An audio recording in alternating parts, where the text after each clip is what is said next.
Duomo di San Giorgio. La chiesa fu edificata nel 1090 per volere del conte Ruggero Normanno sulle rovine del piccolo tempio dedicato alla Santa Croce, che a sua volta sarebbe subentrato secondo la tradizione alla primitiva chiesetta dedicata a San Giorgio e costruita subito dopo la morte del santo nel 300 d.C.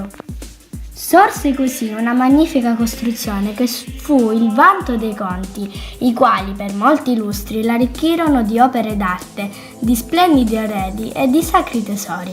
In seguito ai terremoti del 1613 e del 1693, la chiesa fu ricostruita 2 volte e grazie alla munificenza dei governanti e dei modicani. La facciata, in stile settecentesco, a linee curve e dalla forma d'organo, è arricchita da 12 colonne corinzie e dalle 5 porte esterne, cui corrispondono altrettante navate interne, cosa molto rara in Sicilia. Il tratto terminale dell'ardita guglia centrale risale al 1834. Alla chiesa si accede attraverso una monumentale scalinata di 164 gradini a forma di ossensorio, disegnata nel 1818 dall'architetto Francesco Di Marco. Auguste Renoir, ammirando il magnifico complesso architettonico dalla collina apposta, lo definì un miracolo dell'uomo.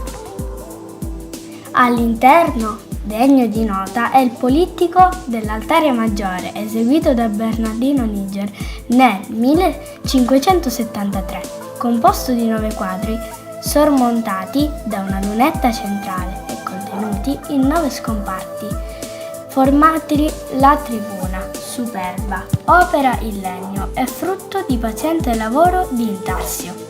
L'altare maggiore, in argento sbalzato, risale al Settecento. Nei suoi pressi si trova la meridiana solare del matematico Armando Perini, 1895. Nel secondo altare della navata destra si conserva il magnifico dipinto dell'Assunta, 1610, del fiorentino Filippo Paladino. In fondo alla navata destra la cappella di San Giorgio con la bella statua equestre del santo di provenienza napoletana. La navata sinistra si conclude con la cappella del Santissimo, nella cui nicchia si conserva la marmorea Madonna della Neve. Molto imponente è l'organo 1885 con 3.000 canne, 30 registri e 4 tastiere. L'Arca Santa in argento sbalzato fu costruita nei tempi successivi tra il XVI e il XIX secolo.